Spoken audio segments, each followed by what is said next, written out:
الرحيم الحمد لله الذي جعل لكل شيء سببا بالمشيئة والصلاة والسلام على ترجمان ألوهيته ودليل وحدانيته سيدنا محمد المبعوث بباهر المعجزات لتأييد رسالته وتصديق هدايته وعلى آله وأصحابه وأتباعه أجمعين ولا حول ولا قوة إلا بالله العلي العظيم عدد كل حرف كتب ويكتب أبد الآبدين ودهر الداحرين اللهم فقهنا في الدين وعلمنا التأويل اللهم فقهنا في الدين وعلمنا التأويل اللهم فقهنا في الدين وعلمنا التأويل اللهم رب اشرح لي صدري ويسر لي أمري واحلل عقدة من لساني يفقهوا قولي أما بعد فقال الشيخ المؤلف رحمه الله تعالى ونفعنا بعلومه في الدارين آمين يا رب العالمين. Fir'aun dibangkitkan dan dihasyarkan segala manusia, tiada memakai kaus lagi bertelanjang di dalam hal yang demikian itu, tiada melihat seorang akan kemaluan seorang yang lainnya, kerana adalah pada ketika itu di dalam kelakuan huru-hara padanya yang mengkayakan daripada sedar akan dirinya bertelanjang dan orang yang lain tiada diketahuinya terlebih awal lagi pula. Muka surat 8 baris yang ke-10 daripada bawah. Fir'aun ay hadha Fir'aun, ini ialah satu fara' yang terfara' daripada persoalan yang sebelum daripada ni. Dibangkitkan dan dihasyarkan, dibangkitkan daripada kubur dan dihasyarkan makna dihimpunkan daripada mahsyar. Segala manusia tiada memakai kaus, tidak memakai kasut, lagi bertelanjang. Di dalam hal yang demikian itu tiada melihat seorang akan kemaluan seorang yang lainnya. Dalam keadaan lagu tu sepatutnya inilah peluang yang terbaik, tapi tidak. Tidak ada seorang pun yang mempedulikan hal orang lain. Tak ada nak kelih, nak tengok, kerana adalah pada ketika itu di dalam kelakuan huru-hara haulul mahsyar. Al-haul ahwalul mahsyar. Ahwal itu makna jamak dia, makna kerana banyak, terlalu banyak perkara-perkara yang menjadikan huru-hara. Huru-hara tu kerana mataharinya sejekar dengan kepala, dengan ahwal air peluhnya, air macam-macam itu menyebabkan jadi suasananya keadaannya huru-hara. Huru-hara makna kelai kabut. Dia bandingnya dia, hok bandingnya hok dunia ni tak ada gapo dia Tapi kita boleh buat perbandingan. Sebagaimana ada masa-masa kita dan hari-hari kita yang sangat kelang kabut. Kelai kabut sehingga pertimbangan kita tidak boleh jadi waras lagi. Tu. Orang tak biasa bekwah misalnya kali pertama bekwah kelai kabut. Sibuk sebiar ada tak kena macam-macam dia dah jadi buntu bengong dah orang duk mari terkejar atas diri dia seorang, moga dia tu kerja jadi kelak kabut masa tu tak ada orang apa pun maknanya. Dalam keadaan kelak kabut orang main bola sepak misalnya maknanya kalau babak yang sepanjang sakaratul maut tu dia buat bandingnya seperti bola duduk kawasan penalti, maksudnya ayat kata kalungnya orang nak sombak tu dia tak khabar dah, tak ingat dah anak bini ke apa, dia tak fikir dah mana semua orang panggil semua orang tu berkacau belaka habis rim belaka hok bahagian mempertahankan bahagian menyerah nak sombak habis rim masa tu maknanya kelak kabut tu. Tapi itu nak rakyat satu suasana situasi kelak kabut tu tak ada gapo-gapo. Nak rakyatnya dalam kehidupan kita ni banyak suasana kelak kabut huru-hara tu. Jadi dalam keadaan huru-hara super tempat-tempat perhimpunan, bila ada benda pelik-pelik sikit dia akan jadi panik, dia jadi bahaya tu. Kalau kabut ni tempat ramai sikit benda sikit ya, cuih sikit ya, dia mudah nak jadi benda-benda yang merbahayakan. Jadi gambar daripada masyar ni ialah satu keadaan, satu tempat yang penuh dengan huru-hara. Gambaran itu dapat dibahayakan dengan pernyataan ini. Maksudnya orang telanjang pun kita tidak nak kelih dah. Kita hanya diri kita sendiri pun kita tak khabar, tak berasa. Tak suka kata orang lain, nak bercara orang lain tak ada. Atas dunia ni kita lebih banyak mana atas dunia tak khabar juga ke dia sendiri, khabar orang lain.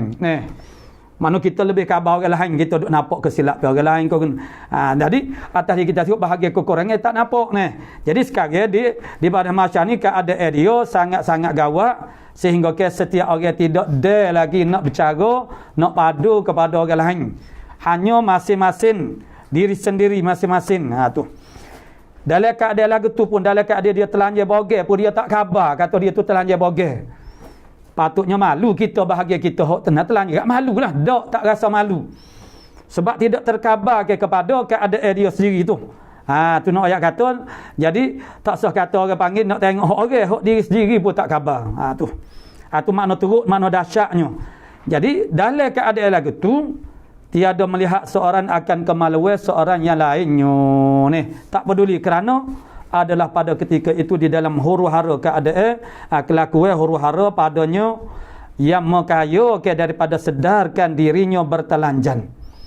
Yang mengkayo maksudnya makna tidak berhajat, makna kayo, makna dia tidak berhajat.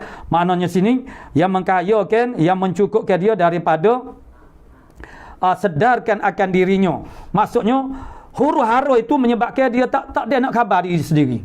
Itulah murad dia nya. Makna tak khabar diri sendiri dia tu bertelanjang dan orang lain tiada diketahuinya, terlebih aula lagi pula mim babil aula. Kalau diri sendiri pun tak khabar hal diri sendiri tak khabar, hal orang lain mim babil aula, lebih-lebih lagilah tak khabar. Jadi makna Aisyah radhiyallahu anha dia nak suka kerana Nabi kata duduk di pada masyarakat tu pakat telanjang bagi berlaku bermakna dia marilah. Ni duduk cara ni dia duduk kecek ni masuk atas dunia. Tak apalah. Bila Nabi wayak kepada dia makna begitu, maknanya dia nak suka kalau begitu gak duduk pakat badi kelih lah. Tidak. Nabi kata teruk berdoa. Suasana kelih kabut dan huru-hara tu mengkaya daripada sedar soal itu akan diri dia sendiri. Maknanya tak khabar maknanya orang panggil cukup dah dengan huru-hara itu menyebabkan tak khabar kepada diri sendiri. Tu maksudnya mengkaya tu. Karena kaya-kaya ni makna tak berhajat atau makna dia cukup. Jadi harta banyak tak cukup lagi, tidak kaya lah. Sebab itulah Nabi menafikan laisal ghina an kathratil mal, bukanlah kaya tu ialah kaya hati. Tu. Bukanlah kaya tu laisal ghina an kathratil mal, bukanlah kaya tu banyak harta, walakin al-ghina nafsi. Tetapi kaya itulah kaya hati, makna cukup. Tu ayat istilah kaya lah. Istilah kaya ni sebabnya kita mengaji usuluddin pun ada itu salah satu daripada sifat Allah Taala al-mustaghni an kulli ma siwa. Mana ulama usuluddin dia simpulkan sifat Allah Taala dua. Mana istighna satu, iftikar tapi bahagian iftikar tu dia kena beringat sikit sebab ada orang bawa dia. Orang panggil ni ajaran sesat ni lah. Tu jadi fakir pula dah. Dia tak faham iftikar Allah. Makna makhluk iftikar kepada Allah Ta'ala. Sebab tu maknanya Syekh Ahmad Fatani pun dia ada buat jaga dah dalam kitab Faridah dia tu. Sebab rupa-rupanya ada berlaku sungguh zaman kita ni. Dia ada bawa ni. Sebab dalam kitab kata sifat Allah Ta'ala tu dua bahasa. Istighna dengan iftikar. Tetapi sasarannya tak kena Istighna tu kena adalah sasaran dia Allah Subhanahu Wa Ta'ala. Iftikar itu maksudnya makhluk iftikar kepada Allah Subhanahu Wa Ta'ala. Maka melazimkan sifat-sifat sekian daripada sifat 20 tu. Dalam fiqh pun ada juga terkaya. Sebab bahasa ni bahasa kitab lama Jadi bila kita benda ni berhadap kepada orang-orang zaman kita sekarang, dia tak berapa nak faham lah. Sebab kita tidak berkecek begitu terkaya ambo terkaya dah daripada gula. Berapa pula munggah ambo kecil maning. Wahai kosong, kopi kosong je. Jadi kaya daripada gula dah. Tak payah gula pakai kosong belaka jadi kita tak ada berkecek lagi tu Jadi dalam fiqh kita air yang tidak terkaya daripada bahan yang suci itu benda yang tahir orang panggil mujawir yang tahir yang makna tak terkaya air daripadanya, maka itu dimaafkan Jadi apa pula tak terkaya situ dalam usuluddin pun ada kaya dalam fiqh pun ada kayu ni, dalam tasawuf mimbabil aula lebih-lebih lagi lah ni. Tu. Tu nak ayat istilah saja ya tu, mana mengkayakan daripada sedar sebab dia guna ibarat lagu tu. Faraun adalah hisab dan timban akan amal itu. Kemudian daripada sirat. Sirat dulu. Lalu atas sirat dulu dan haudun nabi. Itu dahulu daripada mana dia kecil lagi tu hisab timbe akan amal itu kemudian daripada sirat. Dan haud itu dahulu daripada sirat. Jadi kena susun semula lah kita tanya. Jadi kalau kita susun semula mula-mula haud, kemudian sirat, lepas tu gak hisab dengan timbe. Itu tak jadi itulah. Dia sengaja dia kecek terbalik ni. Jadi hisab dengan timbe tu lepas daripada sirat. Lepas tu haud itu dulu daripada sirat. Maka dia meletak ke sirat tu duduk tengah. Tu. Jadi maknanya Ustaz Sofwan itu orang panggil duduk sebelah, orang panggil mana dulu daripada Izzuddin. Jadi dia tak kata Izzuddin, dia kata Ustaz Syed Ridwan duduk selepas daripada Izzuddin. Jadi kecek lah tu, jadi keliru sikitlah. Dia tak royak mana Izzuddin tu sebelum daripada Syed Ridwan. Royak lagi tu tak hingga sikit ni. Tu. Inilah kaul yang sahihnya ni, atas kaul yang sahih bermakna ini khilaf. Hok dulu ke dia ni.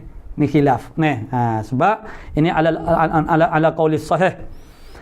Mas'alatun, ini satu masalah. Adakah segala amal manusia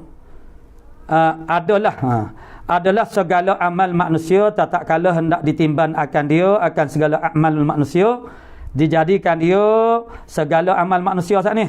Allah Ta'ala berjisim pada hari kiamat tu.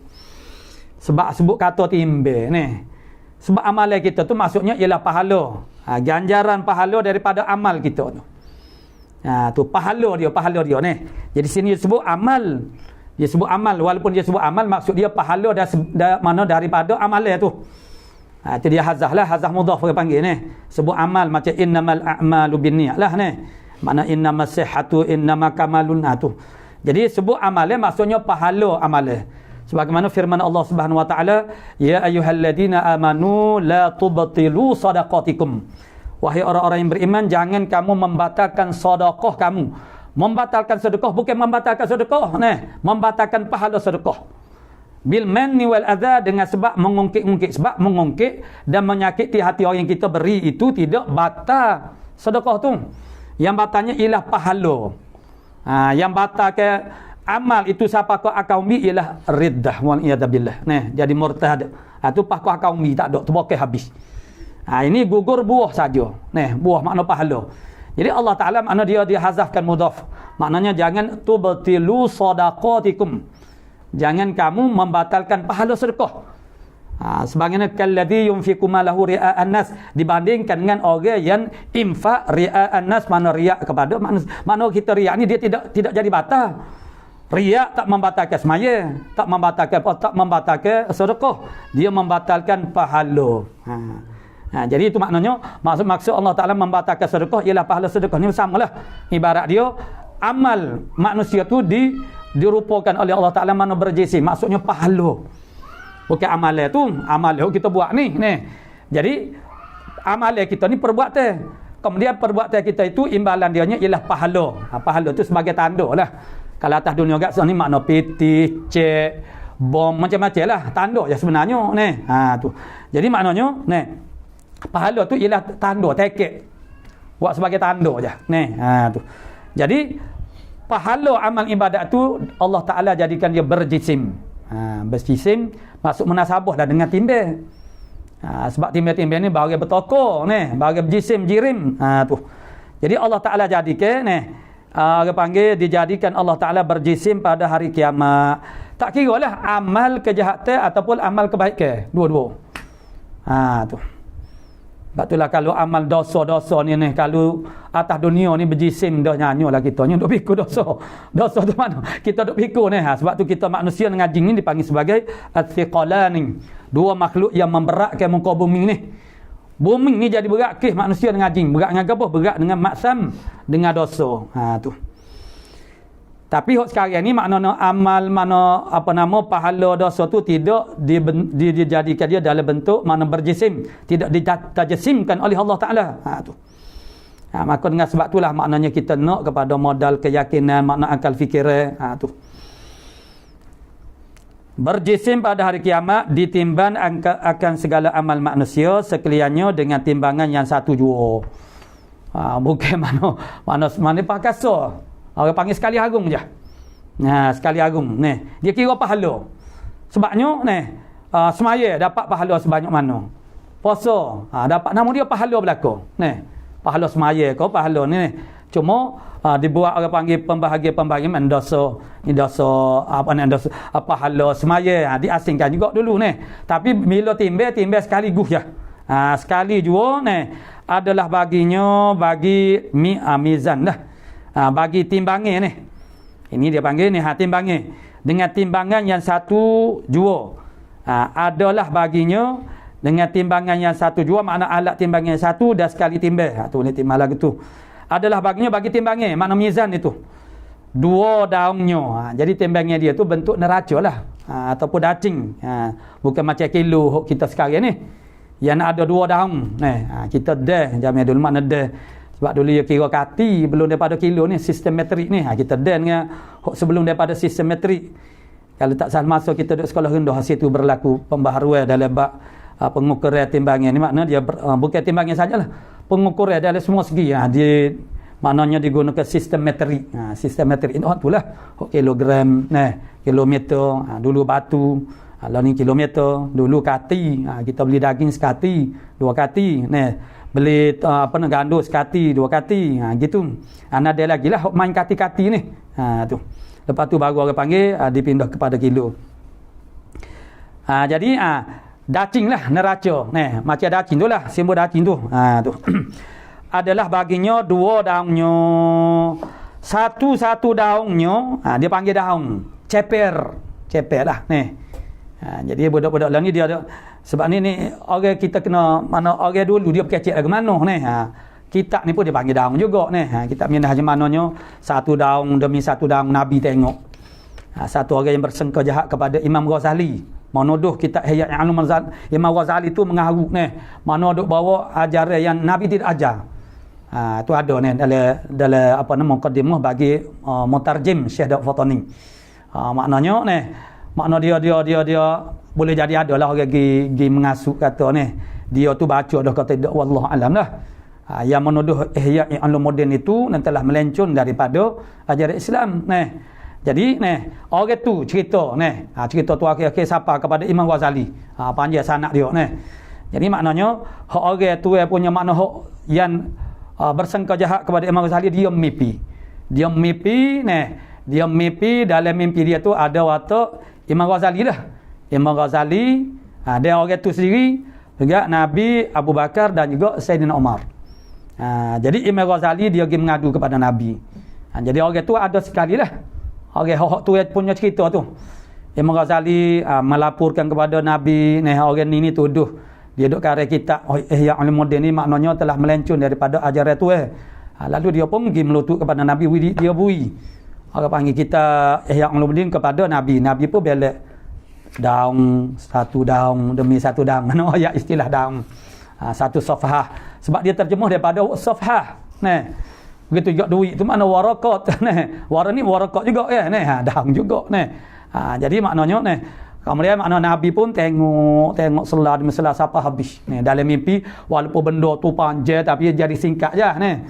Sehingga sudah Nabi berkata comel. Lepas tu Nabi hala kepada Abu Bakar. Abu Bakar pun kata lagu tu juga. Sehingga siapa saja nama semua Bakar kata molek. Betul. Jadi akhirnya Imam Ghazali serah kepada Nabi untuk mengambil tindakan kepada orang menuduh dia. Hak tuduh ni. Jadi Nabi lah ambil. Nabi pukul dia. Dia sampai 5 kali kau. Sayyidina Abu Bakar mensyafaatkan. Sebab syafaat maksudnya tolong pelepah Abu Bakar kata dia buat begini ni kerana dia ijtihad pada dia untuk nak jaga agama Islam. Ijtihad dia sebab boleh jadilah dia dapat info-info yang palsu lah, boleh jadi supaya kita zaman sekarang dah. Jadi sehingga dia bersengajah jahat kepada Ihya Ulumuddin. Jadi maknanya dia 5 kali kau. Kena pukul maknanya dah Abu Bakar memberi syafaat, jadi Imam Ghazali pun memaafkan, menhalalkan. Maknanya bila selesai begitu dia bangun tidur, dia terasa sakit. Benda tu berlaku dalam mimpi. Kemudian pada malam yang lain pula, dia mimpi pula jumpa Nabi mari sapu, gosok-gosok bomongnya. Lepas tu manusia. Jadi dia cerita akhirnya sampai kepada Imam Ghazali. Jadi maknanya dicerita balik ayat orang yang bersangka jahat kepada Imam Ghazali sedangkan dalam mimpi yang lain orang soleh yang lain pula makna juga tentang Imam Ghazali, Nabi Isa, Nabi Musa AS, Nabi Muhammad, Imam Ghazali. Jadi Nabi Muhammad tanya kepada Nabi Isa dengan Nabi Musa AS, ada kodok orang yang sehebat Imam Ghazali dalam umat kamu? Maknanya Nabi Musa dengan Nabi Isa mengaku kata tak ada. Tu. Dan juga mana dalam hadis lain Nabi kata ulama ummati ka anbiya ibani Israel. Tu ulama umat aku, umat Nabi Muhammad ni serupalah. Taraf dia serupa Nabi-Nabi Bani Israel. Tu dari kitab Minhajul Amidin. Hok terjemah mukaddimah bagi terjemah. Sebab dia nak tazkiyah Imam Ghazali dulu dan supaya kita ni baca kitab Imam Ghazali jangan ada peransangka tak molek. Tu. Anak ayat cerita kisah daun sat ni. Daun satu daun. Ni daun sini maksudnya ceper. Ceper dacing tu. Dia panggil daun. Dia ada 2 ceper je. Maknanya jika ditaruh satu daunnya, jikalau dihantar di dalam ceper sat ni, daun sat ni. Satu daun. Dacing sat ni, panggil dacing lah. Kalau dulu tak boleh sensitif ni tak apa dah. Jadi mana dalam dacing, ceper dacing sat ni, ceper neraca mizan sat ni. Jadi bubuh 7 petala langit. Satu petala langit, satu lapis langit pun tak tahu luas mana, berat mana ni. Berat ni dari segi berat ni. Dan bumi, makna 7 lapis bumi. Nescaya maknanya mana dah. Oh alah hilalah. Tak kala hendak kita ditimbangkan dia, dijadikan Allah Taala menjadi satu juga. Nescaya lulus, maknanya muak. Bermakna apa nak ayat apa? Nak kata besar. Satu-satu ceper, satu daun, mizan ini makna nak ayat kata besar. Seandainya diletakkan di dalam satu ceper saja, bukan 2 ni. 7 petala langit dan bumi. Lulus. Atau kalau le tu ni, kalau baca luas pun ialah juga. Makna muak. Makna lulus. Lulus tu makna muak. Maknanya apa? Maknanya luas lah. Makna 7 lapis langit tu, satu-satu ceper tu. Tu. Maka nyata beratnya berapa kilo ni. Jika ditaruh dari segi besar dia tu, kalau bubuh 7 lapis langit, 7 lapis bumi muak. Dan maka nyata beratnya. Sepatutnya kalau alat penimbang ni besar benda ni, kalau benda-benda sening, benda-benda mikro tu tak boleh lah. Macam orang jual emas ni dia tak pakai kilo daging ni. Letak atas kilo daging tak berserah. Tak. Dia tak nyata ni. Dia ada orang panggil penimbang dia yang mikro, benda-benda hok kecil halu. Dia alat penimbang dia pun dia kena hok sensitif tu. Yang boleh mengukur benda-benda yang halu. Tapi ni mizan ni walaupun dia tu sebegitu besar tapi dia terkesan juga dengan timbangan yang paling ringan. Mana? Yakni nyata beratnya jika ditaruh satu biji sawi sekali pun di dalam besar itu dalam keadaan sebegitu besar, kalau tak bubuh benda lain, bubuh satu biji sawi je, kesan nyata berat dia, nyata berat, mana boleh baca. Tu nak ya kata maknanya mana alat Allah Taala ni dia tidak ada silap teknikal, ada situ sini tak kena, tak ada ada error gitu, tak ada error tak ada ralat Allah Ta'ala memang tepat. Kalau manusia buat ni, mari pasal. Saya ingat gitu kan. Lama ingat, simple je pasal ni minta tidak. Buat sekali buat, dia cabut pula. Tak kena, tak rapat. Jadi terbuka data. Ingat mudah kok Pas sudah buat duk bunyi hesing, orang tina tanya apa dia buat bunyi ni. Bila dia buat bunyinya, buat guna ke dia. Kita sendirilah pula kena ajar berbuh gap dia malah bunyi tu. Dia kata wano dia buat bunyi ni tu ke buat bunyi. Jadi itu makna makhluk hok Tuhan ni tak ada ralat, tak ada error jadi makna sebesar biji sawi pun nyata berat dia tu. Jadi itulah ayat kata sifatnya dan misqalnya zarah dan besar itu sekalipun di dalam besar itu Mana nyata jika ditaruh satu biji sawi sekalipun di dalam besar itu dan misqalnya zarah kerana mana sebesarnya mana benda di mana sebesar zarah sekalipun kerana hendak menyatakan adil Allah Subhanahu wa taala. Sebab tu puas hatilah kita dengan Tuhan ni, puas hati. Atas dunia pun kita puas hati, kita orang beriman, itu makna redha. Kalau kita tak redha Allah Taala pun tak redha dia, kita kena redha dulu kepada Allah Taala. Redha dengan apa? Semua perkara hak nikmat, hak musibah bala kita redha belaka. Hak nikmat semua hak tu dia tak timbul isu lah. Hak nikmat ni tak ada orang tak redha. Sebab bila kita bercara bab redha tu ialah bahagia masaib dia kena sabar. Lepas tu masalah qada Allah Subhanahu wa taala hak pahit. Hak mani tak ada orang tak redha ni tak boleh nak terima lah. Kahwin redha tak apalah, tu hawi anak kahwin comel cerdik pandai ni. Tak ada orang kecil lagi tu ni. Redha ni bahagia hak pahit. Timbul isu redha tak redha tu. Jadi kita redha, kita orang beriman ni atas dunia ni semua kita redha belaka. Kerana itu adalah qada daripada Allah Subhanahu wa taala. Tak boleh kita tak redha, wajib kita kena redha. Tu. Maknanya kerana apa? Kerana kita tahu keadilan Allah Taala kita tahu dengan keyakinan kita beriman kepada Allah Taala, walaupun pada zahirnya nampak macam nyanyo memanglah. Kalau kita lihat dari segi pandangan zahir dan pengukuran akal kita semata-mata kita akan rasa nyanyo lah. Orang yang ditindas, begitu dia tindas, tak ada sab Jadi kalau kena tindas gak genak-genak tapi dia tu duk kena tindas, kena bully, kena tipu semata nyanyo dia orang zalim juga kau sedap dia tu sakit tidur maknanya sempurna berlaku tu. Jadi kita kata bapak tidakkah kita ni orang Islam? Begitu ada juga persoalan daripada sahabat. Apa kita ni duk jadi kalah, kadang-kadang jadi kalah. Tidakkah kita ni orang Islam? Tidakkah orang panggil kita ni Tuhan? Tu. Dia mari perasaan begitu tu. Sebab apa? Sebab maknanya dia masih ada lagi gangguan. Jadi makna syaitan dia akan ambil kesempatan dengan segala kekurangan. Sekat orang panggil rajin buat ibadat, sekat rajin belajar ni, jadi kau banyak musibah, banyak kesusahan yang kamu hadapi tu. Syaitan dia main ngosek lah. Dia main ngosek di hati kita. Jadi nyata kerana hendak menyatakan adilnya Allah Subhanahu wa taala.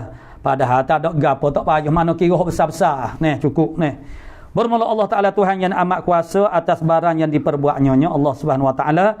Mana benda yang sebegitu kecil, halus, mikro masih lagi orang panggil, mana tidak akan jadi ada ralak sedikit pun dalam pengiraan Allah Subhanahu wa taala. Hak manusia ni dia ada Jadi kita tak puas hati dengan hak makhluk, itu munasabah. Tak puas hati kepada ketua, tak puas hati kepada macam itu munasabah lah. Tak puas hati kepada pemimpin, munasabah sebab dia tu makhluk. Tak puas hati dengan menteri, tak puas hati kepada Perdana Menteri, itu munasabah. Sebabnya ialah makhluk siapa-siapa dia pun jadi ada orang tak puas hati orang yang terbaik daripada kalangan manusia, ada orang tak puas hati hanyanya dia akan terima juga bila mati orang tu dia terima juga baru dia mengakui kebaikan orang tu kalau orang hok jadi pemimpin tu makna orang yang benar-benar orang panggil baik tu. Akhirnya bila mati memanglah dia tak buat balah dah lah masa hidup buat balah. Jadi makna tak puas hati dengan makhluk tu sangat-sangat munasabah. Tak puas hati dengan Allah Ta'ala sangat-sangat tidak munasabah. Tak suka bang sikit rabuk. Hanya kerana kita tu jahil dengan Allah Ta'ala, sebab itulah kita jadi banyak salah sangka kepada Allah Ta'ala.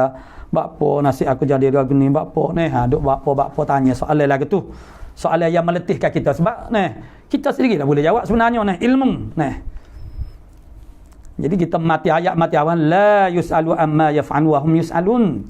Tapi begitulah orang zaman sekarang nak dia selagi tak boleh memuaskan akal fikiran dia tak boleh nak terima. Itu cabaran bagi kita.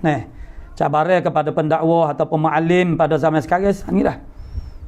Zaman sekarang orang meletakkan akal itu teratas. Apa saja boleh diterima sehingga kita dapat memastikan akal puas. Maksudnya benda yang boleh diterima pada akal.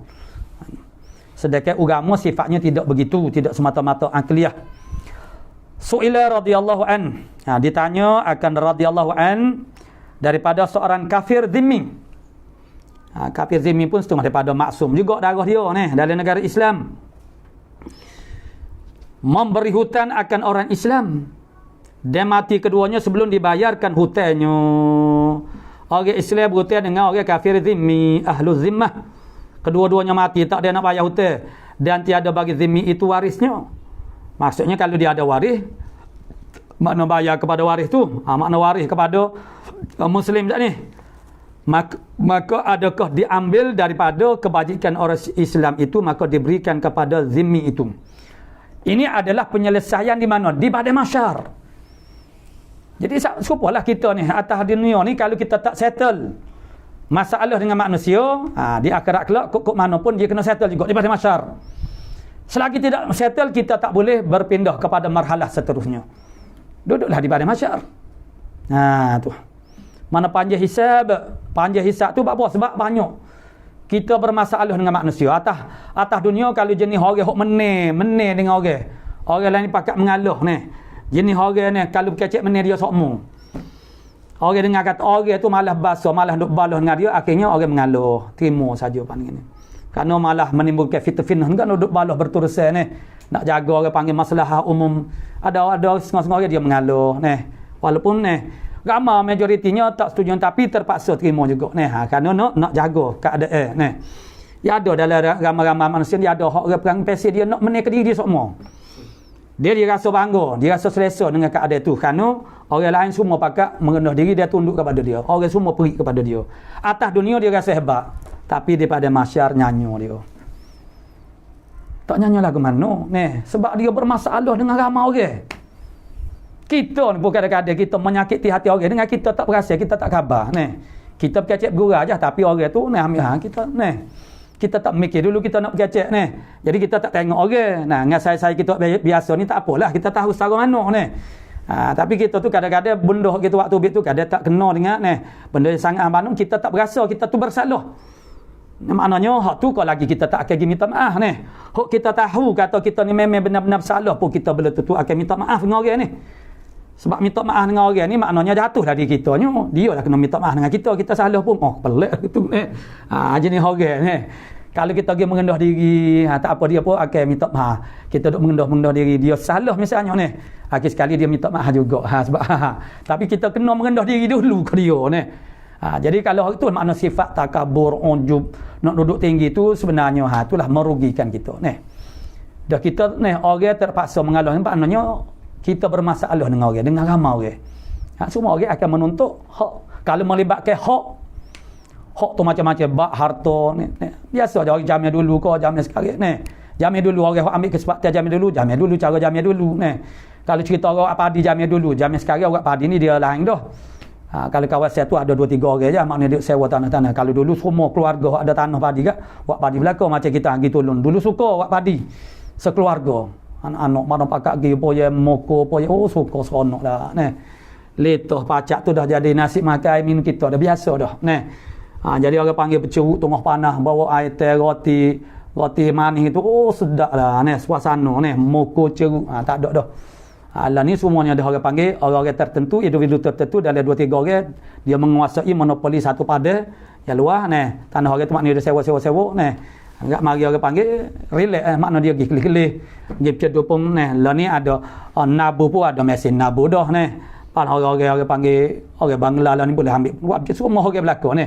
Bersih orang buat padil ni bersih, duduk atas batas je. Patu biarlah banyak mana gak tolok harga tu boleh untung banyak ni.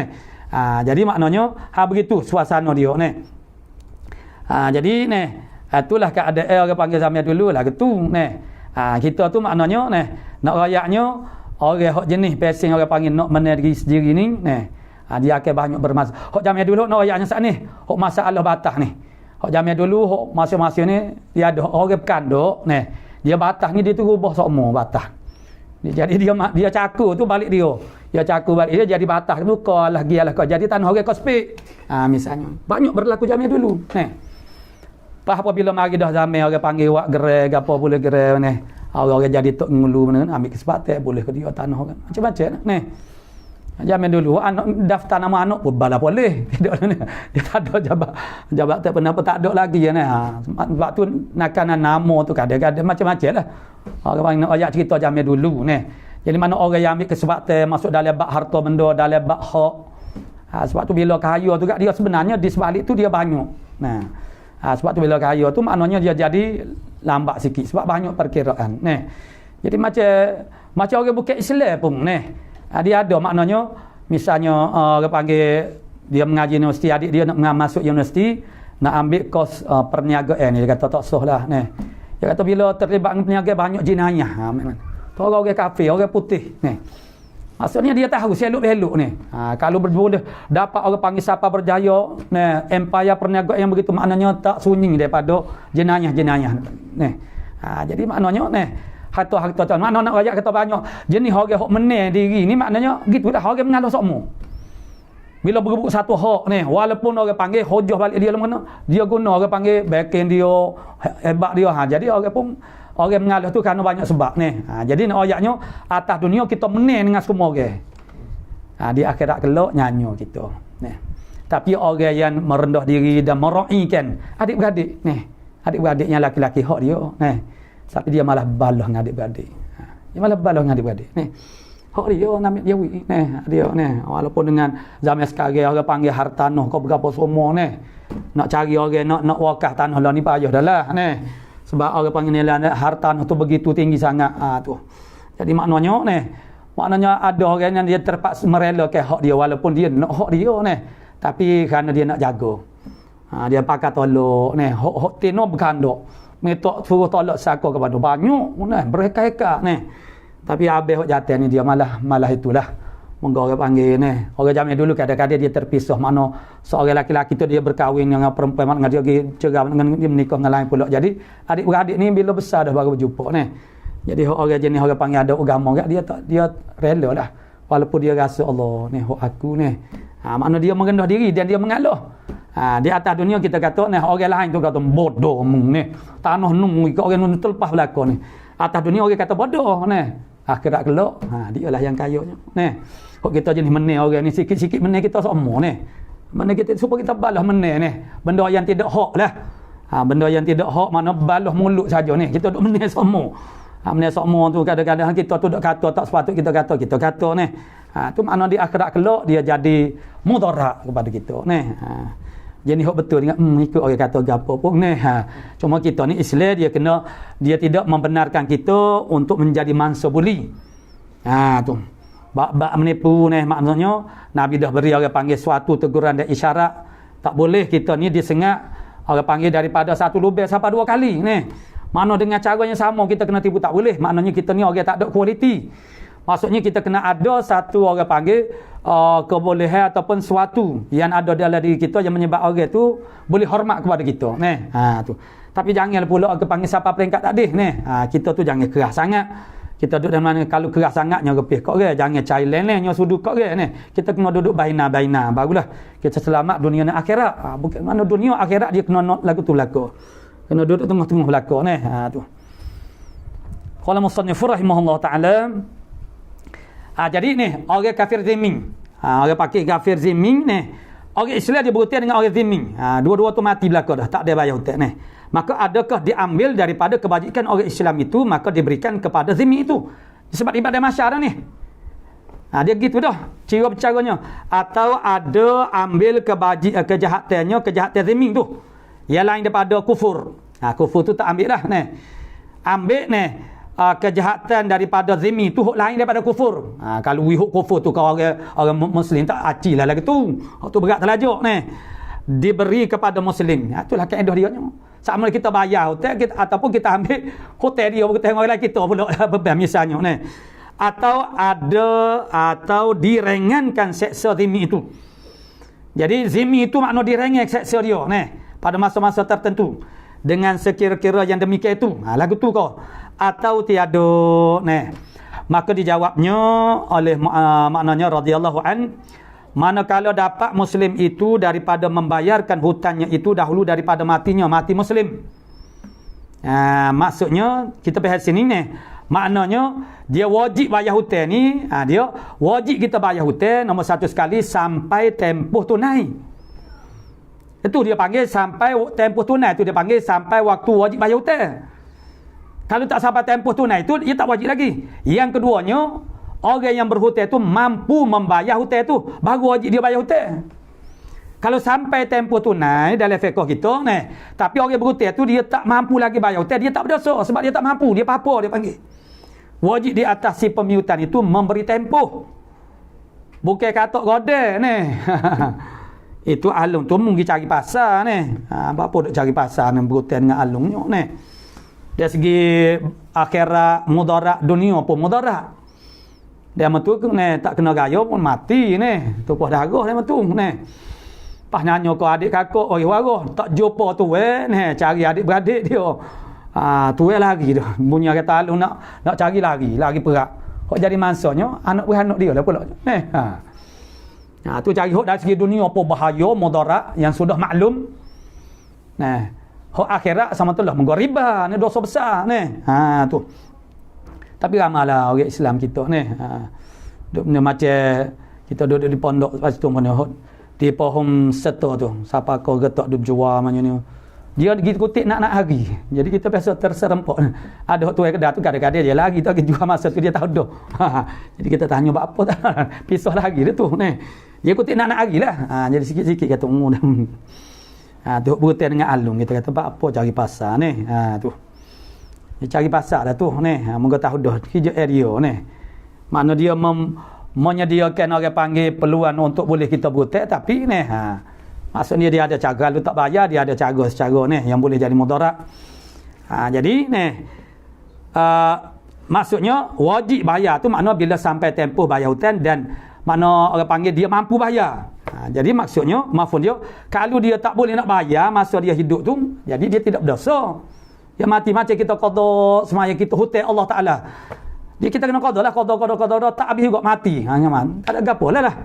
Dia beres dah lah lansai dah lah ni. Cumanya orang panggil kita tu ni tak bayar hutang mana dok mana semaya qada tu mana tak semaya qada.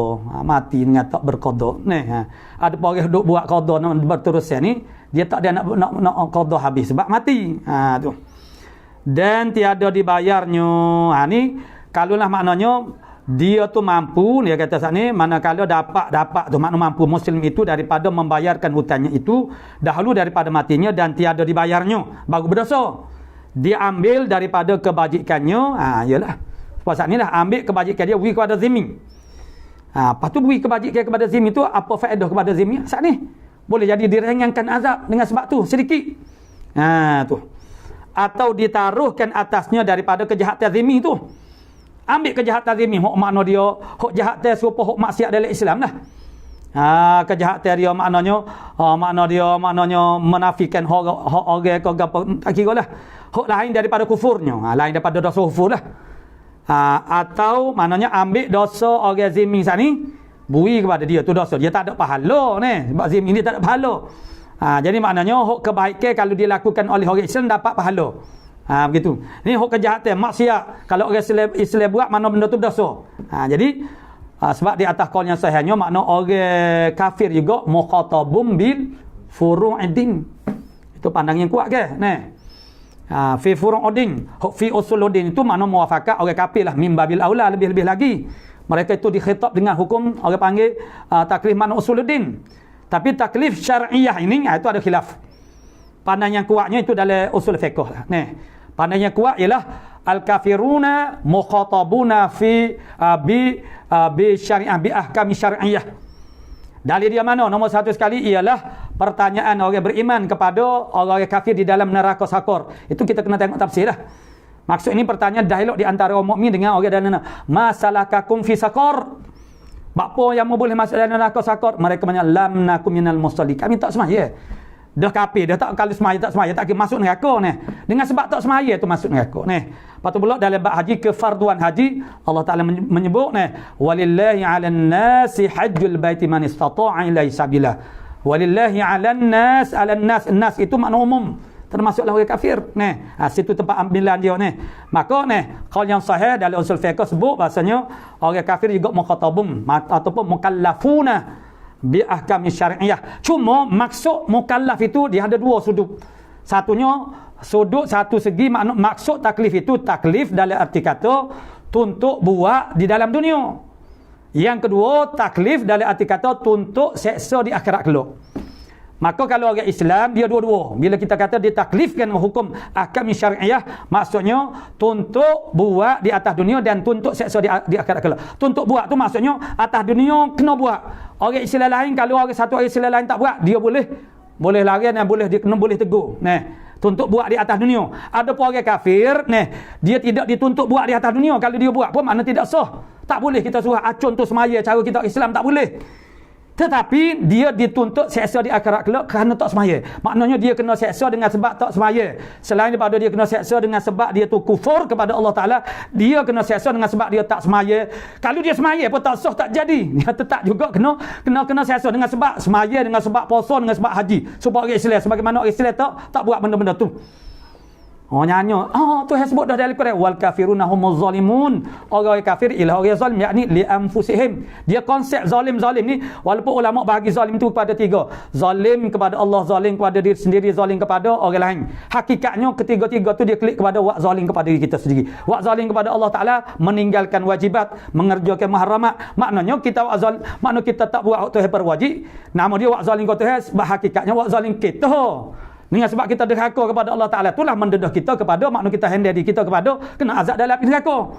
Bila kita derhaka kepada Allah Ta'ala, maksudnya kita dedahkan diri kita kepada api neraka. Mana nama dia? Wak zalim ke kita lah. Wak zalim ke diri kita sendiri banyak, dari segi dunia, dari segi akhirat. Wak zalim kepada orang lain, kita khianat ke orang, sebenarnya dia balik kepada kita. Kita khianat ke orang, maknanya kita berdebat dia tak, orang ni payah nak beri kemaafan. Makna sebenarnya kita wak zalim kepada diri kita sendiri. Jadi maknanya orang kafir, maknanya wal kafiruna humuz zalimun, ialah orang yang zalim, yakni li anfusihim, bagi diri mereka sendiri. Jadi patutlah. Jadi kalau mereka tu diseksa dengan sebab tak semaya, padahal kalau dia semaya atas dunia tidak sah. Itu makna patut pada muka dia sebab kalla innahum ar-rabbihim yawma idzil mahjubun. Mereka dihijabkan daripada melihat Allah Subhanahu Wa Taala pada muka. Maksudnya orang kafir ni akhirat kelak tak boleh tengok Allah Taala. Maknanya orang beriman itu salah satu daripada dalil kita boleh melihat Allah Taala di akhirat kelak. Yang Mu'tazilah menafikannya. Salah satu daripada ayatnya adalah surah Al-Mutaffifin. Allah Taala menyatakan innahum ar-rabbihim yawma idzil mahjubun. Sesungguhnya mereka itu makna al-kufar pada hari itu di akhirat kelak dihijab daripada Tuhan mereka, melihat Tuhan mereka. Bapa rakyat kata orang kafir tu mana dihijab daripada Tuhan? Teman tak boleh tengok tu. Sebab orang beriman boleh tengok. Kalau orang beriman pun tak boleh tengok juga, tak payah katalah pada muka orang kafir. Seksa akhirat kelak tak boleh tengok Tuhan. Faham orang beriman pun tak boleh tengok juga. Itu mafhum dia Jadi maksudnya bila Allah Taala menegaskan, menyatakan orang kafir tak boleh melihat Allah Taala akhirat kelak, bermakna orang beriman boleh tengoklah. Kerana tidak ada pengertian, tidak ada makna menafikan. Orang panggil hak sebelah sedekah hak sebelah lagi tu sama je. Mana al-sawa, mana 2 kali 5. Kalau begitu tak payah katalah pada muka orang kafir tak boleh tengok.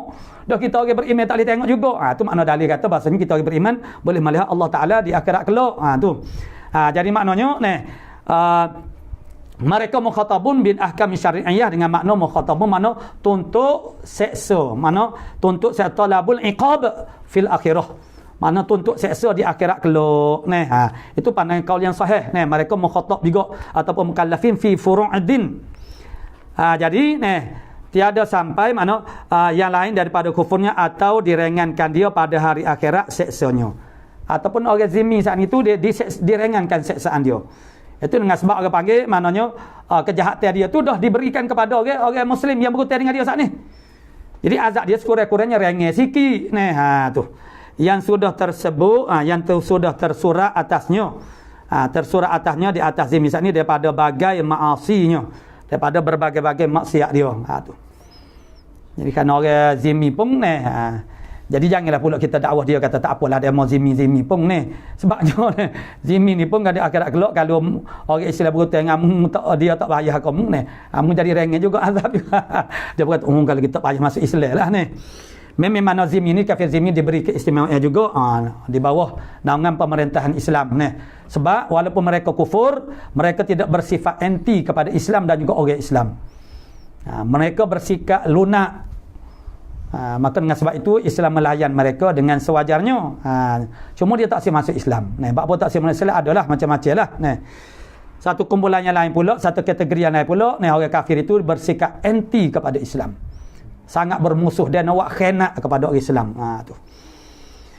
Maka dijawabnya suila radhiyallahu an daripada ahli fitrah, tentang ahli fatrah.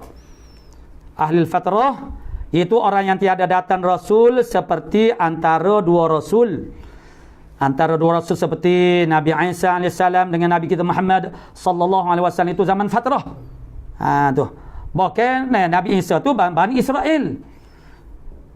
Hok bangsa Arabnya tak ada lagi Nabi. Nabi tak ramai, 5 orang aja Hok bertikah dengan, bukan maksudnya Nabi Muhammad dengan Nabi Isa.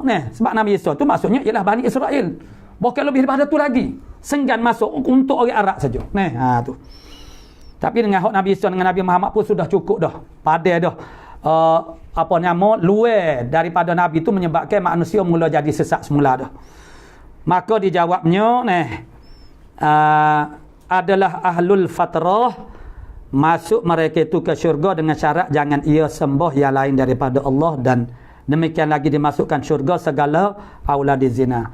Dan ini maknanya jadi isu dulu-dulu kita tak biasa dengar tapi sejak orang panggil mutakhir ni ada dengar orang kata ibu bapa Nabi masuk neraka tu. Kerana katanya ada hadis. Dia hadis ni memang hadis sahih. Ada hadis sahih. Ada hadis sahih. Ada seorang bertanya kepada Nabi, macam mana ayah dia kelak akhirat kelak? Nabi kata, bapakmu dan bapakku dalam neraka. Itulah tempat pegangnya dia nya. Tapi maknanya hadis sahih ni tidak semuanya boleh dipakai. Ada juga hadis yang ditinggalkan. Ulama kata seseorang itu belum lagi alim sehinggalah dia meninggalkan setengah daripada hadis sahih. Sebab dalam kitab ni kita belajar dah, ustaz belajar dah. Dia hadis sahih tu dia ada dua pula. Satunya ma'mul, satu lagi ghairul ma'mul. Yang diamalkan dan tidak boleh diamalkan. Sebab apa? Sebab dia bertanakut dengan yang lebih kuat lagi. Hadis ni hadis sahih, tapi hadis yang ada orang bertanya macam mana bapak dia, Nabi jawab bapakmu bapak aku dia dalam neraka tu, maknanya itu hadis ahad. Hadis ahad ini bila dia bertemu dengan mutawatir, lagu mana? Yang mutawatirnya apa dia? Ayat Quran lah. Mana? Wa ma kunna mu'adzibina hatta nab'atha rasulah. Itu zaman fatrah. Wa ma kunna, tidak adalah kami mu'adzibina, menazabkan mana manusia hatta nab'atha rasulan, sehingga kami membangkitkan rasul. Tu. Sebab dia kena ada 5, maknanya kitab, rasul, akal, pendengaran, pelihatan 5 ni. Allah Ta'ala sudah berlaku sangat adil kepada kita manusia ni. Jadi kalau ada di sana, kalau masih wujud zaman kita sekarang ni di mana-mana benua ni, yang mana ni tak sampai ajaran Islam, itu yang dipanggil sebagai tak sapa seru tu. Tak sapa seru. Boleh kalau kita orang Melayu tak sapa seru. Dia duduk kampung, duduk di Malaysia, duduk Kelantan tu, guru agama pun banyak dia kata tak sapa seru lagi. Ya, dia tak pergi masjid, tak sembahyang, kerana tak sapa seru lagi. Tu dia silap lah. Tak sapa seru lagu mana pun ni. Maknanya orang panggil pondok merata jam hari tu gak learning ni. Learning ni. Maksudnya kalau kita boleh bayar ke, boleh jadi ada lah dalam di satu kepulauan tak ada internet, tak sampai, mana tak ada radio TV, tak ada siapa perhubungan dengan dunia lain itu makna tak siapa seru sungguh lah tu. Jadi itu tidak akan azab walaupun wujud pada zaman hari ni. Lagu tak sampai agama kepada dia Jadi tak aci lagu tu kerana nak azab. Dia Al-Quran ni ialah mutawatir.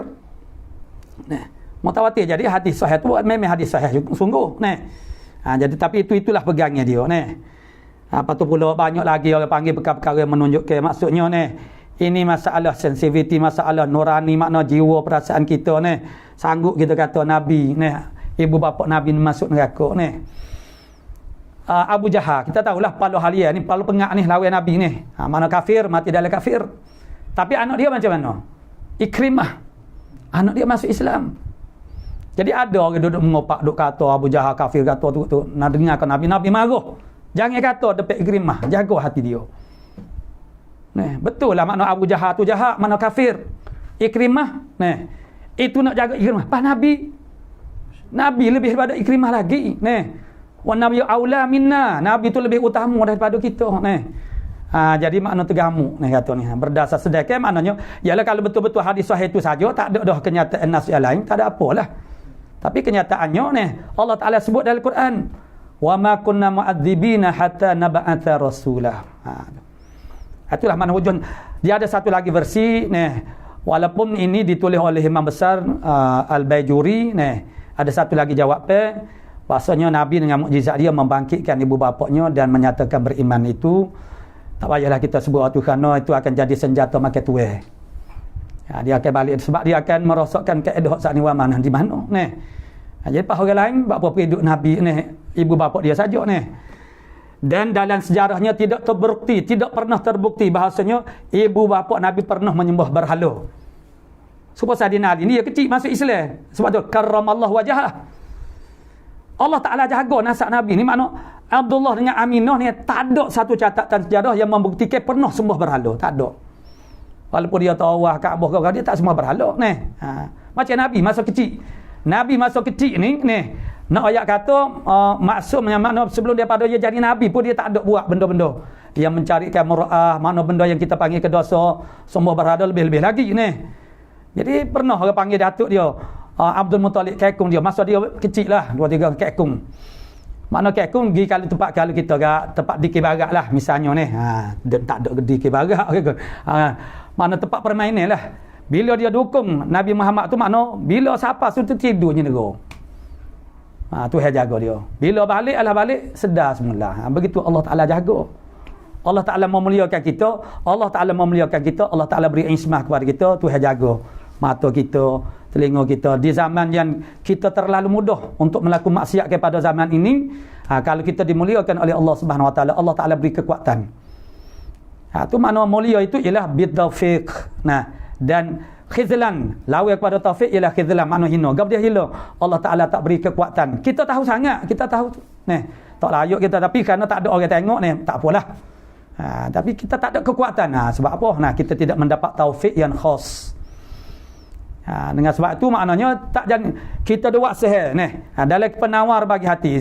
Salah satu daripada orang panggil kaedah yang begitu sangat menyentuh hati kita mana satu uslub yang sangat cantik yang mana Syekh Abdul Qadir An-Mandili sebut mana dalam bab bersyukur kepada nikmat Allah Taala yang paling debek sekali kita bersyukur ni jangan guna nikmat Tuhan ini untuk buat derhaka kepada Allah Subhanahu Wa Taala. Jadi maknanya kita kena fikir. Maknanya segala anggota dan nikmat Tuhan beri kepada ini untuk kau ni. Mata untuk kau dia. Fikir tu fikir hak sudah, hak nihayah bukan hak bidayah. Tapi dua-dua tu betul belaka ni. Hak kita orang darat dengan Tuhan ni kita kata kaki nak buat apa? Kaki nak buat jalan pergi ke masjid. Betul dah tu. Tapi kalau kira hak sudah lagu mana? Untuk berjalan dalam kebun syurga. Hilir ke tu. Hilir tengok orang-orang. Hak dekat dengan Tuhan dia tak kecek nak pergi masjid.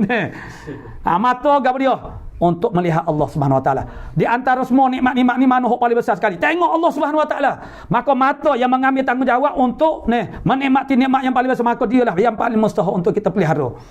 Bela-bela ni mana kita nak tengok Allah Taala di akhirat kelak. Allah ni atas dunia bela-bela tu kita buat sihir tengok maksiat. Munasabah ke tak? Jadi siapa dia yang memuliakan ni? Kita yang memuliakan diri kita sendiri. Kita jaga diri kita daripada buat maksiat. Kita memuliakan diri kita sendiri. Macam kita hok di kalangan manusia, kita jaga percakapan, jangan duk kecek hodoh, jangan. Jadi orang boleh hormat kita ni kita duk menyopoh, duk menyapu, siapa dia nak hormat kita Kita tak jaga tingkah kita, akhlak kita maksudnya kita tu sahur kita perangai huduh Kita ni sahur perangai huduh. Kita ni pakai subel, pakai jubah. Tapi orang panggil tok lebah belawak ni. Sebab apa? Sebab memang siapa orang bila supaya kita kata kedekut ni, semua kita ni kedekut belaka Tak ada pemurah. Tapi orang tak kata kita ni kedekut sebab tidak nampak sangat. Tapi setengah orang siapa orang kata tak hidup masjid kedekut dia tu. Sebab apa? Sebab terlampau sangat. Nampak sangat. Kita ni dia cover lagi kedekut kita Jadi orang tak perasan sangat jadi bila kita melampau-lampau sangat orang jadi perkasian. Mana nak orang gelar dia mana tok lebah pelawak tu memang kerana semua orang dah biasa berurusan dengan dia perangai dia tu terserlah sangat jadi macam mana orang boleh hormat kita Jadi kalau kita nak orang hormat kita hormat diri kita sendiri.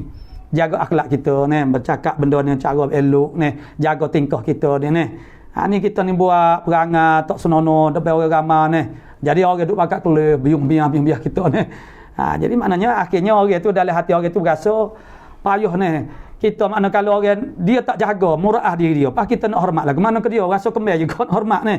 Dia berkecek dekat menyapu semua ni. Tapi bila kita mencakap yang elok-elok saja, jaga budi pekerti kita, maksudnya orang pun rasa mudah nak hormat kita ni.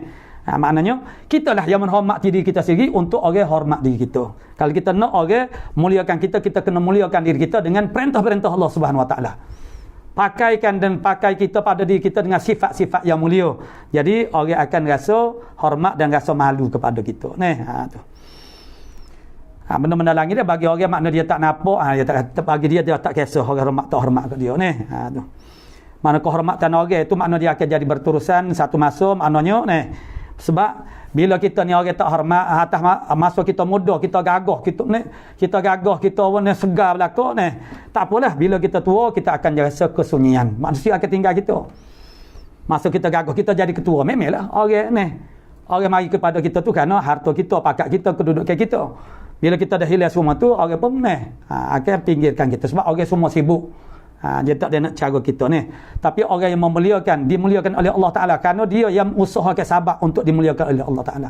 Dia muliakan diri dia dengan orang panggil, orang menyerah diri kepada Allah Ta'ala, dia memuliakan orang-orang lain. Jadi makna dia tua, walaupun anak-anak dia memuliakan dia, orang lain yang tidak anak-anak dia pun tetap memuliakan dia atas dunia. Di akhirat kan ni lebih-lebih lagi lah. Jadi begitulah maknanya ahlul fatrah. Itu Tuhan itu tidak ditaklifkan hukum tasyrik. Dia termasuk daripada golongan ahlul fatrah zaman dia, ibu bapa Nabi. Dengan sebab tu jadi maknanya itulah makna wa ma kunna mu'adzibina hatta nab'atha rasulan. Jadi tidak diseksa ahlul fatrah tidak diseksa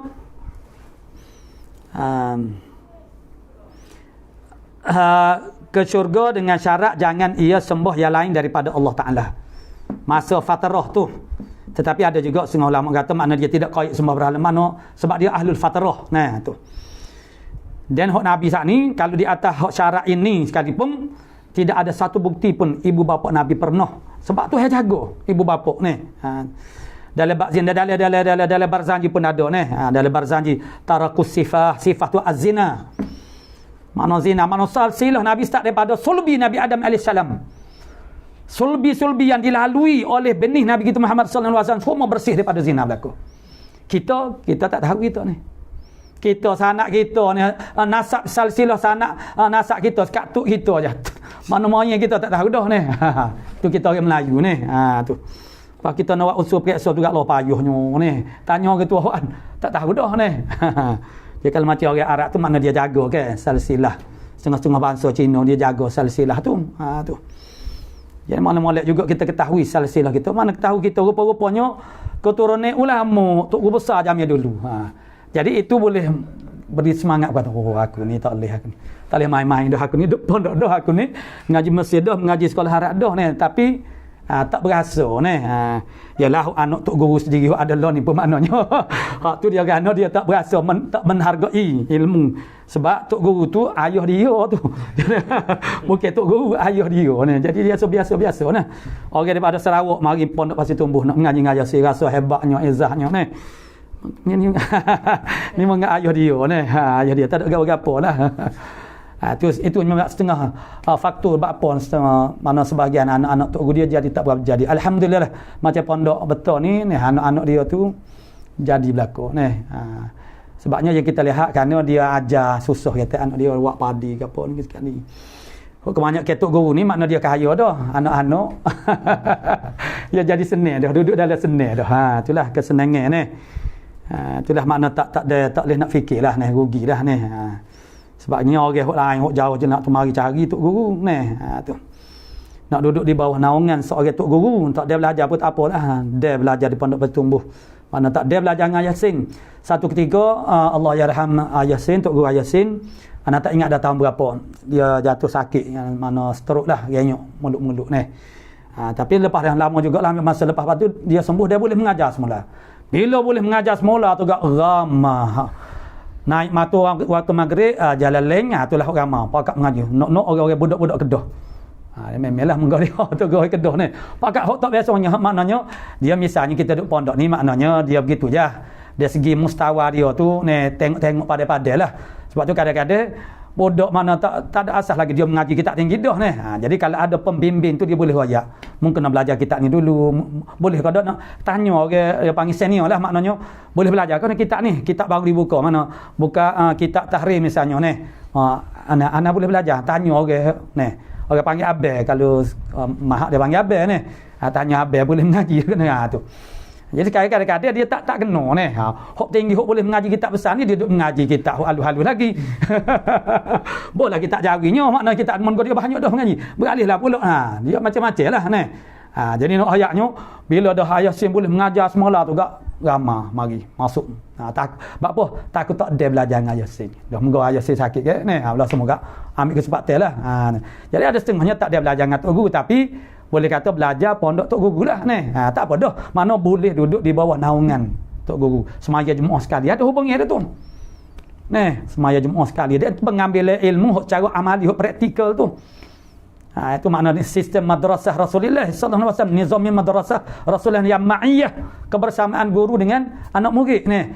Apa yang berlaku kita sekarang pengajian ilmu Islam pun maknanya dia tidak berlaku di atas dasar ma'iyah ini. Belajar dengan guru berjumpa dari kelas.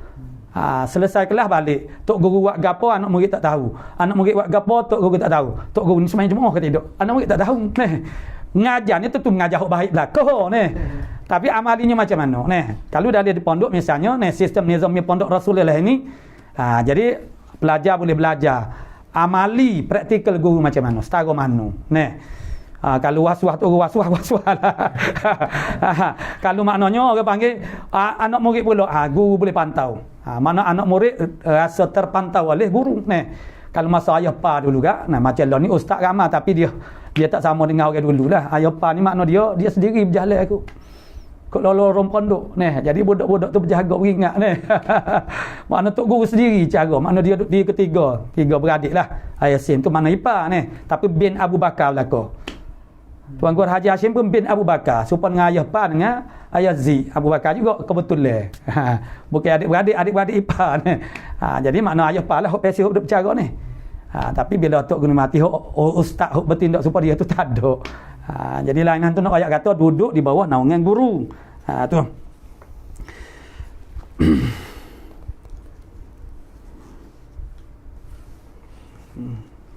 Mana dah?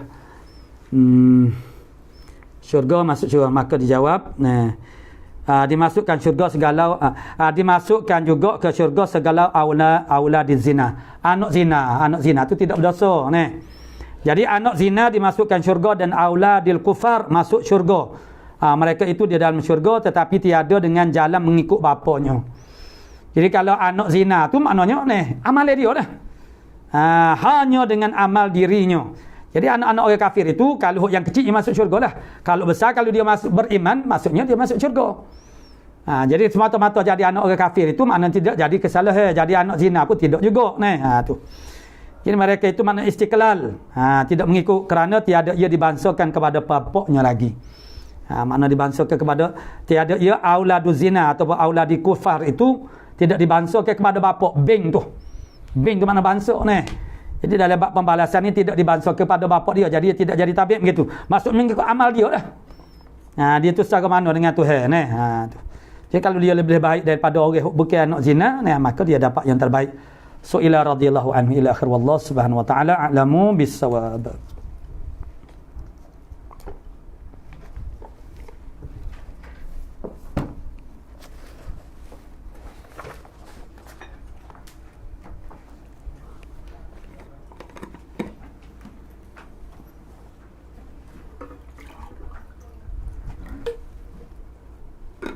A'udzu billahi minasyaitonir rajim. Bismillah. Alhamdulillahilladzi nahmaduhu wa na'udzu billahi min shururina wa anfusina wa min sayyiati a'malina faman yahdihillahu fala mudilla wa man yudlil fala hadiya amma ba'd faqala asy-syaikh al-mu'allif rahimahullah ta'ala wa nafa'ana bi 'ulumihi fid darain amin ya rabbal alamin. Mana nih? Tambihun bawah sekali deh. Tambihun qala al-hafiz yaqillu itlaqul fardiyati 'ala al-fardi nisbiyyi Li'anna al-ghariba wal fardiyati wal fardi yataradifani lughatan wa istilahan. Qala tambihun ay hadha tambihun munabbihun liman ghafala. Inilah satu tambih penjagaan untuk menjagakan mereka yang lalai. Qala al-Hafiz, itulah Syekhul Islam Ibn Hajar Al-Asqalani, yaqillu itlaqul fardiyati, sedikit itlaqkan perkataan fardiyah alal fardi. Maknanya hadis fardi, itu makna itlaq. Hadis fard, jarang diitlaqkan fardiyah ala fardi nisbi. Kalau hadis itu sebab dia hadis ada fardil mutlaq, ada fardih nisbi. Jadi maknanya jarang diitlaqkan fardiyah di atas fardi nisbi. Kalau hadis itu hadis fardi nisbi, tidak dikatakan, makna jarang disebutkan sebagai fardiyah. Tu. Li'anna al-ghariba, kerana al-ghariba wal fardi, gharib dengan fardi itu yataradifani, sama makna dia, lughatan wa istilahan, sama je pada bahasa dan juga istilah. Maknanya kalau hadis fardi nisbi biasanya diitlaq dengan apa? Gharib. Begitu. Bukan dengan fardi, tidak. Biasa diitlaq dengan perkataan gharib, hadis gharib. Kalau fardi nisbi. Sebab dua tu serupa je. Makna fardi dengan gharib itu yataradifani lughatan wa istilahan. Sama makna dia pada bahasa dan juga istilah. Illa, melainkan anna ahli istilahi, bahawasanya ahli istilah ghayaru bainahuma, membezakan di antara kedua, di mana al-gharib dengan al-fard. Ahli istilah membezakan min haitsu kasratil istimal, itu saja, daripada sekira-kira banyak istimal wakillatihi dan juga kurang istimalnya. Cumanya dia boleh berpergi mahari dua tu. Mana fardu dengan gharib tu hadis fardu, tapi biasa kita sebut hadis gharib. Tu lebih biasa kita sebut hadis gharib, hadis fardu. Dari segi lughah, dari segi istilah, dua tu sama makna. Cuma ahli istilah membezakan dari segi sedikit dan banyak guna. Dari segi istimal, misalnya hadis nisbi biasanya banyak orang guna ialah al-gharib. Begitu ya. Tapi kalau kita nak kata al-fardi pun betul juga. Tidak salah. Sebab al-fardu dengan al-gharib itu sama je. Dari sudut bahasa, dari sudut orang panggil istilahi. Tu. Cuma yang berbeza itu haitsu istimal, mana min haitsu kasrati istimal wa qillatih. Tu je. Tu. Supaya istilah-istilah ni macam kita kata daun segar, daun samuk hak tu segar batal. Hak batal tu segar batal. Jadi daun segar kita panggil tempat kita ni kawasan Ning, Kota Baru, dia panggil daun segar. Kalau ala Pasir Putih dia panggil daun samuk. Jadi baluh dah daun samuk. Mana daun samuk? Ni daun, ataupun dia panggil segar daun, segar kayu dia panggil. Segar kayu hak tu batal, segar batal ke? Segar kayu daun serai itulah. Tu. Nak ayat dari segi haisul istimal itu. Makna kalau orang kata bagi panggil gapo. Orang Pasir Mas tak ada sini. Tak ada. Orang Pasir Mas kau panggil gapo saya? Tak biasa dengar. Go. Dia mau buat go. Orang Pasir Mas. Sebab bebat tu orang Pasir Mas. Nama. Jadi go. Cuba kalau orang Pasir Mas dia panggil go. Dia buat go ni. Tu. Dia beza ni. Tu. Tu dari segi orang panggil makna dua perkataan, makna dia sama je. Tu. Fal fardu aktsaru ma yutliqunahu 'ala al-fardil mutlaq. Begitu. Maknanya fardu, perkataan fardu itu banyaknya barang yang menitlaq mereka itu ahlul istilah ini. Dia akan matu 'ala al-fardil mutlaq. Kalau hadis fardu mutlaq biasanya dipanggil sebagai hadis fardu. Tapi nak panggil hadis gharib pun boleh juga. Tu. Tapi banyaknya guna hadis fardu untuk wal gharibu aktsaru ma yutliqunahu 'ala al-fardin nisbi. Kalau hadis fardu nisbi banyak diitlaq, disebutkan dia, dipanggilkan dia dengan nama gharib. Tu. Padahal boleh berlaku tu. Hadis mana fardu mutlaq pun boleh nak panggil gharib. Bukan tak boleh. Tapi hak kasratul istimal, kalau fardul mutlaq orang panggil hadis fard. Gitu je. Itu yang jadi tempat berbezanya. Dari segi makna bahasa, dari sudut bahasa dan juga istilah sama. Wa hadza min haitsu itlaqil ismi alaihima. Ini kata kasratil istimal, maknanya al fard mutlaq itu min haitsu itlaqil ismi alaihima, daripada sekira-kira mengitlaqkan isim di atas keduanya. Ini al fardu al gharib dengan istimalkan isim, kata nama. kadang-kadang digunakan orang panggil kata kerja, makna fi'il. Nah, yanfaridu. Ha tu. Yanfaridu. Ha, itu makna kata kerja. Nah. Ha, itu mana dari sudut isim jadi ada banyak istimal hadis mutlaq mana fardul mutlaq ni ialah fardu tu isim bila kita itlaqkan dengan kata nama isim. Mana wa amma min haitsu istimalihim al-fi'lul mushtaq, dan ada pun daripada kira-kira istimal mereka itu al-fi'lal. Jadi maf'ul kepada istimal tu masdar dia beramal seperti fi'il juga. Jadi masdar istimalihim itu maknanya idafah masdar kepada fa'il. Hum tu makna dia mudhaf ilaih tapi pada makna dia fa'il. Istimal oleh mereka itu al-fi'l al-mushtaqqa, akan fi'il mushtaqqa fala yufarriquna, mereka tak membezakan. Ikutlah nak guna gapo ni. Fi'il yang mushtaq ni makna fi'il ke termasuklah isim fa'il, isim maf'ul, sama sajalah. Atau mushtaq ni. Jadi tidak dibezakan dari segi kasratul istimal. Yang terbeza dari sudut min haitsu kasratul istimal ini ialah wakilatih, ialah bila kita guna dia dalam bentuk kata nama. Kalau kita gunakan kata nama untuk hadis fardu mutlaq guna fardu. Kebanyakan kasratul istimal. Tapi kasratul istimal pada makna gharib itu pada makna fardul nisbi. Tapi kalau kita guna hok fi'il mushtaq ni tak ada hok mana banyak, supo je. Begitu je.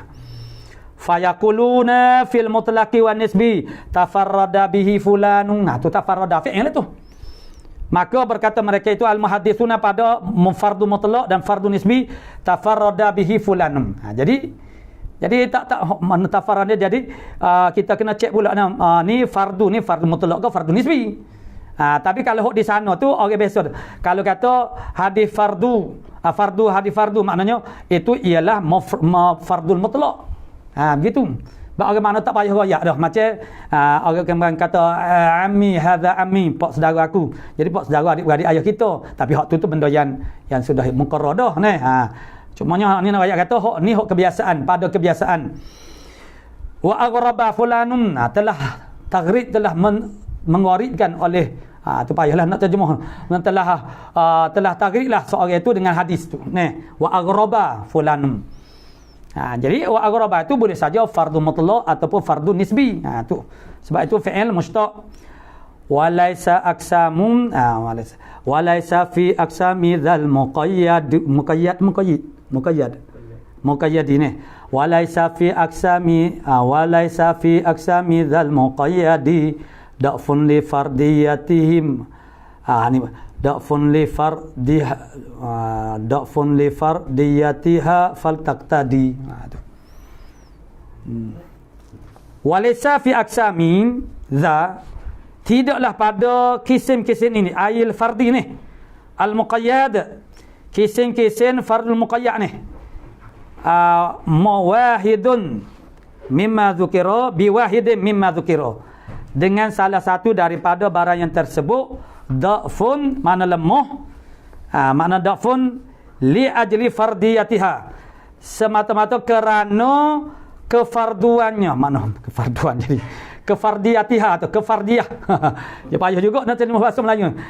Jadi fardiyah tu maksudnya ketunggalannya. Tu kadang-kadang benda ada dah ni kadang-kadang tu. Mana ketunggalannya, gitulah fardiyah ni. Ketunggalannya, maknanya faltak tadi maka ikut olehmu. Lakin jadi makna bukanlah pada aksam ini, bahagia-bahagia fardi muqayyad ini dengan salah satu dengan benda makna dhaif kerana fardiyah dia tu. Maknanya kalau satu orang dia bukan dhaif tu kerana gharib, dia tidak semestinya dhaif. Tu sebab ada orang buat syarat kena aziz. Ada ada lagi akan datang mana ada dah ke maknanya aziz ni suka kekalnya dua orang. Hadis aziz baru makbul. Tidak hadis gharib yang sahih pun banyak. Bahkan dalam Bukhari pun banyak hadis-hadis gharib ni. Sedangkan kita sudah tahu dah, sudah maklum dah, muqarrar dah, maksudnya semua hadis dalam Bukhari itu semuanya adalah sahih belaka. Bermakna hadis gharib pun ada yang sahih juga. Jadi hadis gharib tu dia jadi dhaif tu bukan kerana fardiyah dia. Bukan kerana ketunggalan dia. Kalau seorang yang satu itu seorang yang sangat power, tak dhaif lah Tapi dah lah sore lembek pulak. Nak akak 30 gram pun tak geruk ni. Kalau paping 10 kali pun tak sapan. Macam kita tak sapan dah. 10 kali nak paping ni. Tak geruk ni. Jadi maknanya ni sudahlah sore lepas tu lembek pulak. Tak jadi ni. Tapi kalau sore yang sangat kuat, tak jadi lemah lah. Tu. Tapi bila sore nak agak atas sore tu memang adat dia, kebiasaan ni. Tu. Jadi maksudnya jangan kita faham fardiyah itulah yang menjadi illah kepada jadi dhaif. Tidak. Jadi bukanlah orang bahagian-bahagian hadis fardi muqayyad ni dengan dia tu mimma dzukira. Pada tersebut sana dia dhaif tu kerana li ajli li fardiyatihima. La, bukan fal tak tadi maka ikut ilmu. Lakin al muqayyadu bil nisbati li thiqatin. Akan tetapi al muqayyad yang dikaitkan dengan nisbah bagi seorang yang siqah qaribun min hukmin fardhi mutlaq adalah dekat daripada hukum fardhi mutlaq. Jadi hak ni hak fardhi nisbi, mana dia tu kalau hak dikaitkan dengan sibah bagi seorang siqah itu dekat dengan hadis fardhi mutlaq. Jadi ada 3 dulu ni. Li anna riwayata ghairi siqati kala riwayatin. Kerana riwayat orang tak siqah sebab tak ada riwayat lah. Tu. Qala fi tadribur rawi man syuti fayunzaru fil munfaridi bihi, maka ditilik pada yang infirad dengannya dengan hadis fardil. Mana nisbi ni hal balagha rutbatan man yuhtaju bi tafarrudihi aula. Ditilik ni rawi yang seorang tu al-munfarid bihi dengannya dengan hadis tu adakah sampai dia martabak mereka yang dibuat hujah dengan tafarrudnya atau tidak. Tafarrud al-munfarid sana. Kalaulah tafarrud dia tu diterima yuhtaju dibuat hujah, maka ni tak menjadi hal pun kalau dia seorang. Tu wa fi ghairi thiqati hal balagha rutbatan man yu'tabar. Hak orang tidak siqah pula kita tengok pula. Hak orang tidak siqah bukan tak terpakai rawat lasun hal balagha rutbatan man yu'tabaru bi hadisi aula. Sampai martabat mereka yang diiktibarkan dengan hadisnya atau tidak. Dia ada orang kayak dulu hak dhaif walaupun dia tu mu'tabar. Kalau dalam martabat tajrih itu nombor 4 nombor 5 tu dia panggil mu'tabar. Tu. Jadi kena tengok pula ni kalau kata dhaif setara mana ni. Tambihun ini satu tambih qala Ibnu Daqiqil Aik idza qila fi haditsin tafarrada bihi fulan wa an fulanin uhtumila. Apabila dikatakan pada satu hadis itu tafarruqlah dengannya dengan hadis oleh si fulan, dia ambil daripada si fulan. Jadi kalau kata lagu tu uhtumila ditanggungkan an yakuna tafarrudan mutlaqan, bahawasanya tafarruq itu ialah tafarruq mutlaq.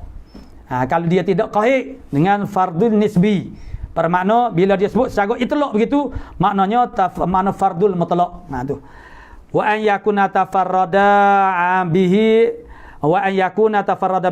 dan bahawa adalah tafarruqlah dia dengannya dengan hadis tu an hadzal muayyanin, dengan ini orang yang muayyan guru dia saat itu khasatan tertentu wa yakunu marwiyan an ghairi zalika muayyan. Ada juga boleh jadi ada ihtimal boleh jadi dia ambil daripada guru dia yang tertentu itu dan juga guru yang lain pula. Boleh jadi dia orang lain pun dia ambil juga. Tu. Ihtimal begitu wa yakuna marwiyan an ghairi zalikal muayyanin falyantabih lidzalika, maka terjagalah oleh seorang itu makna lidzalika bagi demikian itu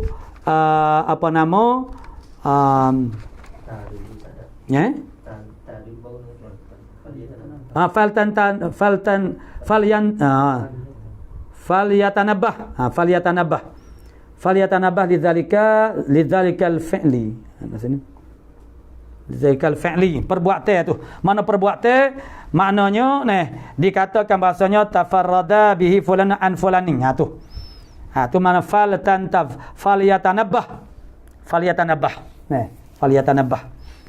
Bukan ndak dia samalah. Yatanabahu makna yantabihu. Dia macam tafarrada dengan infarada. Dia boleh belaka sama ni. Ini falyatanabah. Maka hendaklah seorang itu maknanya tanabuh makna terjaga. Lidzalika bagi demikian itu fi'li makna perbuatan mana, yakni dengan mengatakan orang panggil tafarrada bihi fulanun an fulanin. Dengan itu makna selesailah masalah al-gharib. Mana bukan tajuk al-i'tibaru wal mutaba'at wa syawahid wal afrad. Al-afrad tu yang terakhir gharib lah. Afrad tu makna gharib. Masuk pula kepada al-mu'allalu wa muttaribu. Ini ialah nama hadis pula. Hadis mu'allal dan juga hadis muttarib. Ila akhir wallahu subhanahu wa ta'ala a'lamu bis-shawab.